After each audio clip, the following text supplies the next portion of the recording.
Одоогоос 19 жилийн өмнө халдхан шөрөнгийн түүхэнд урт хожид гарч байгаагүй адал болмод явдал гарсан бөгөөд хүч нэмэгдүүлсэн гяндагийн хоригдлууд хянагч харгалзагч наран алаад оргож зүхтаасан онц ноцтой үйл явдал болсон байлээ.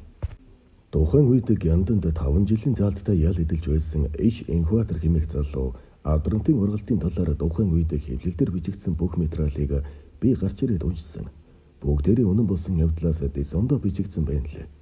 Магадгүй тухайн үед авдрантын удирдгуудыг хуу ажих зорилготойгоор тэнхүү мэдээллийг буш гэж буруугаар хүргэсэн байж болзошгүй.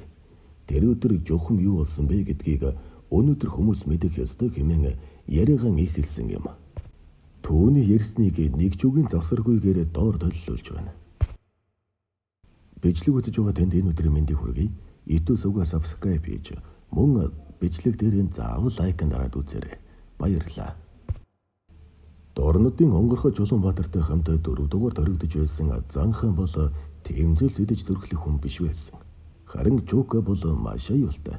Тэр гянданд ирэхээс өмнө онцгой чангад байхдаа хүртэл хянагч нараа алаад оргоно гэж ярьдаг байсан юм.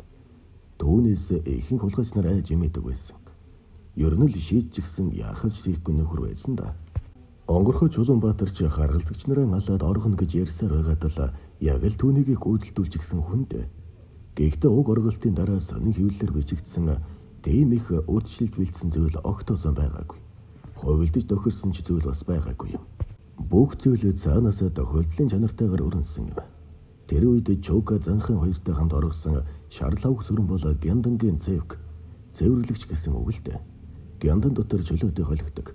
Харгалзагч хянагч нартай тамхилж хоолноос нь хувааж идэж хаяа цаг нөхцөх зорилгоор тэдэнтэй шатар нүж суудаг нөхөр байсан байхгүй юу? Заримдаа гяндангийн нөхдүүд шарлавгад хідэн зоос өгөхөөр тамхи тарай нуугаад оруулждаг байсан юм. Шарлавг сүрэнг уг нь 2 давхурд манай хажууд талын 9 дугаарын өрөөнд байсан боловч цэвэрлэгч улсныхан дараа нь доод давхар руу буулгаад онгорхой Чулуунбаатартай хамт нэг өрөөнд оруулчихсан юм. Тэнд байх үед л Чука ядгасаар байгаад шинжилийн үеэр орохгоор төлөвлөсөн юм гэсэн.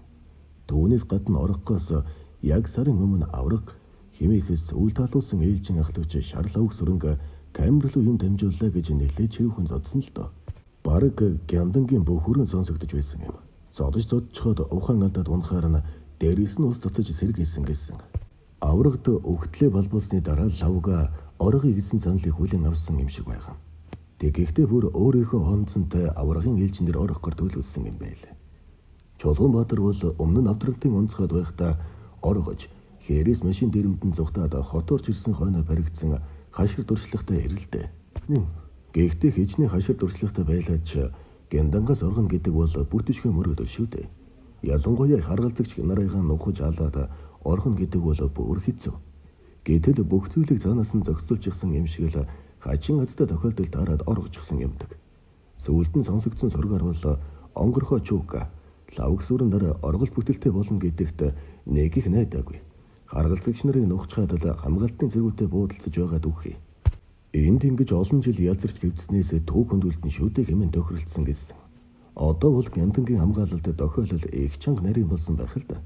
Харин тэр үед гянданг нэг шөнө ердөөл 3 хянагч хамгаалдаг байсан юм. Нэг нь гяндангаас гардаг хонглын яг дуу талын үүдэн дээр ганцаараа суудаг. Нөгөө хоёр нь 50 метрийн зайтай нэг ёсондоо шалган маягийн дуусгай өрөөнд жижүүрлэж суудаг байсан юм. Яг орогдог оройн нь шарлавг сүрэн хонглын үүдэн суудаг жижүүртэй шатар нүүж сууснаа Чука намайг жаахан дарвэлэг оруулаад өгөөч гэж гуйсан юм. Би оруулж өгчхөө дэрий. Та түлхүүрээ өгчхөөч гэж гуйсан байгаа юм. Тухайн үед улсын чухал онцгой объект харгалзаж суугаа хянагч нь ялтандаа итгээд түлхүүрээ өгч гэж байдаг. Хожим нь шарлавг сүрэн энэ бүхнийг цаасар бичиж үлдээсэн боловч гяндангийн удирдлагууд өөрсдийнхөө булхайг нуух зорилгоор утгасан гэж ярьдаг юм. Шарлавга түлхүүр авч явчихад ирэхгүй удаад байхаар нь харгалзагч нар хүлээж дэвжилгүй араас нь очсон юмсан ч. Ер нь ингэн гэж урдаас төлөвлөжчихсэн байж л дээ. Харин тухайн үед тэднийг оргосны дараа хэвлэлүүдээр бараг л онгорхой Чука өөрөө гяндан дотор чөлөөтэй орж гардаг байсан юм шиг маш худлаа бичсэн байсан. Хянагч Ижлавгаг ирэхгүй болохоор нь өөрөө араас нь очиод хаалгаа онгойлготол Занхан Чука хоёр тал талаас нь дараад хоолойг нь боогод алчихсан байгаа юм. Гянданд удаан суусан хүмүүсийн жих гэдэг чинь аяндаа нүд уулздаг юм шүү дээ. Тэр үед давхарт орогдож байсан бид нар хүртэл Дөрвөн нэмрийн камер руу харгалзагч хурж очсноо чимээгүй болоод дараа нь хэд хэдэн хүний хөлн чимээ гарснаа зэргэлдэх 6 нэмрийн камерыг онгойлгож байгааг сонссондоо сүүлд нь байцаалтан дээр хэлж байсан. Бид нар чинь гямданд удаан суусаар байгаад хэн явж байгааг хөлн чимээгээр таньдаг болчихсон байсан л да. Тэгээд онгорхоо чуука лавган дээр харгалзагчийг нүгшгаад хонглоор гэтэн алгаж явхад нь хажууг нь 6 нэмрийн камерт орогдож байсан чимэг цагаан мөх хоёр мэдчихээд хянахын нөхөр та нар оргож байгаа юм уу гэж асуусан гэсэн. Тэгэж асуухаар нь чуука наад камераа нээчих гэж нөгөө хоёртой хэлсэн байгаа юм. Тэгээд гуруула камерт нь явж ороод оргох гэж урдаас бэлдсэн хоол хүнсээрээ хүүхнүүдийг дайлаад хамт зүхтаа гэсэн санал тавьсан байгаа. Хариуд нь цагаан мөг эрс татгалзаж та нарыг гараад явбал бид нар хаашгиран шүү гэсэн юм гэнэлээ. Төвнийг сонсмогцоо гуруула хүүхнүүдийг барьж аван амийг нь таглан хүчиндэж орхисон мөгцөө шууд л хоолойг нь хэрчээд аяжсан байгаа юм. Ингээд 6 номерд 30-аад минут цаатаж байх хооронд гадаа үүдний харуулын байранд байсан хоёр харгалзагч юу ч мэдэхгүй унтаж хэвдсэн байгаа юм. Тэдэн рүү эхлээд шарлавгүй төрүүлж очиод ээлжин ахлагчийн цээж рүү хутгалж орхисон гэдэг. Яг энэ үед хаалга онгойлгоод нөгөө хэрэн зэрэг дайрж орж ирмэгцээ үлдсэн харгалзагч нь тэр торн хүлээд аячихгүй юу? Тэр харгалзагч нь өмнө нь чуука занхан хоёрт гаднаас загсан хэмийг нь нууцаар авчираад өчгдөг баг зэрэг наантай цаантай байсныхаа хүчиндэл амьд үлдсэн л дээ. Тэр хинэгчийг алга гэснээ болоод аманд нь альчуурч ихэд хүлээд ажигсан гэдэг. Түүнийхээ дараа зэвсгийн сейф онгойлгож гуруула автомат гар буу дайдтай сумар зэвсэглэж авсан байгаа юм. Тэр үед гяндан авдрантын онцгой шоронгийн дотор талд байсан юм шүү дээ. Гяндангаас онцгой зоруу ганцхан арай ядаж бүхийж гардаг жижигхэн төмөр хаалгаар гардаг байсан юм. Тэр хаалга нь онгойхдоо маш муухай жихэрч дуугардаг байлаа. Орогдлоод хянагч нарынхаа хувцсыг тайлж өмсөд автоматаа говьдслан доктураа нуугаад тэр хаалгаар цовраад гарахгүй юу?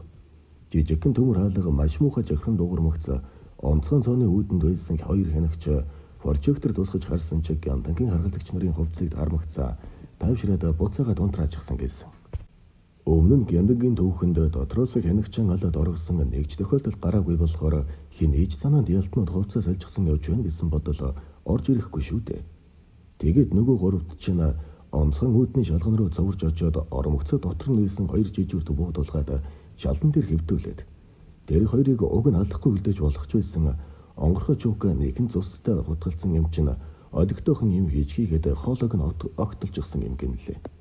Харин тэднийг ийхүү гяндангаас оргож гараад онцгой зооны үүдэн дээр ирчихсэн байхад шоронгийн гадуур хамгаалтан зогсдог зэргүүдээс нэгэн ч цэцэг аваагүй байгаа юм да. Ер нь бол оргилтын төлөвлөгөө шоронгийн үүдний хашаалган дээр ирээд л мухардсан гэж хэлж болно.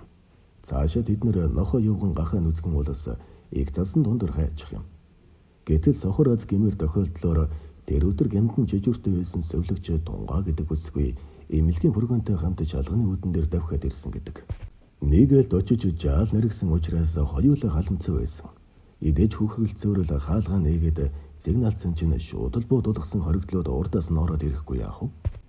Долоогийн 7 хүн нуугчсан улсаас чинь хийн ч яж шийс алдан шүү дээ. Ингээд нийгэмт унаан цаанаасаа бэлэн болоод ирсэн учраас орогдлууд шууд л буудуулган хөл залгаж аваад хөдөлсөн байгаа юм. Гэхдээ онгорхой чуука би нэг хянагчийг алах ёстой гэж хэлээд орхон байсан гертэн давхиад очиод цонхонд орсон совлогч тонгаагаар дуудуулсан гэнэлээ. Харин тэр үед азар нөгөө нөхөр нь хот руу явж гисэн. Жирэмсэн ихнэр нь гэртээ байсан учраас орхиод хар замраа хөдөлсөн гэсэн. Харин орогдлуудыг 7 хүн нухаж авдрантын гянданг зусан дундуулж орхиод зугцныг нь тэр шөнө хинж мэдээгүй. Харуулын зэргүүдэж анзаараагүй өглөө ээл солих гэж ирсэн нөхдүүд л мэдэж дөгшүр зараасан юм шүү дээ. Тэр хооронд 3 орогдол Төв аймгийн Адар Угтаал зайдун сумын нутгаар дайрч дэлгүүрээр архитарс хүнсний зүйл дээрэмдэж аваад Төв аймгийн Жаргалан сумын нутг руу гарах гэж явахдаа хүчнийх нь бүслэгдэж машин орхиод жолооч зөвлөгч хоёрыг барьцаалан Хүүлийн хаан гэдэг уул руу зугтаж гарсан байгаа. Хүүлийн хааны модон дотор бүгсэн орогдлуудыг тусгаагийнхан дайрч занхаа нэг газар тэр нам буудаж онгорхой чуукагийн зузаан гоёарн шархтуулан лавгаг амдаар нь барьж авсан түүхийг бүгд мэдэх байлгүй. Жаргалантын тэр Хүүлийн хаан гэдэг нэртэй уул нь ер нь зартай орогдол хулгайч нарыг өөртөө татдаг учраас жанцантай юм шиг байна лээ. Дээхэн үед Оросын 505-ын орогдол олон жил тэр ууланд бөгж байгаад баригдсан бол 30 жилийн дараа авдрантаас орсон нөхдүүд бас л тэр ууланд зугтаж гараад л баригдаж байгаа юм. Сүүлдийн лавг сүрэн өөрийгөө Чука занхан хоёрын хүчин давтаж явсан гэж мэдүүлсэн ч нэмэр болоогүй л дээ. Ер нь ачир дээр нэг иймэрхүү зүйл болсон юм да. Хэмээн яриагаан дуусгасан юм. Энэ хүртэл бичлэгтэйгээ хамт байсан танд үнэхээр их баярлалаа. YouTube-г subscribe хийж мөн бичлэг дээр заавал лайк дараарай. Баярлалаа.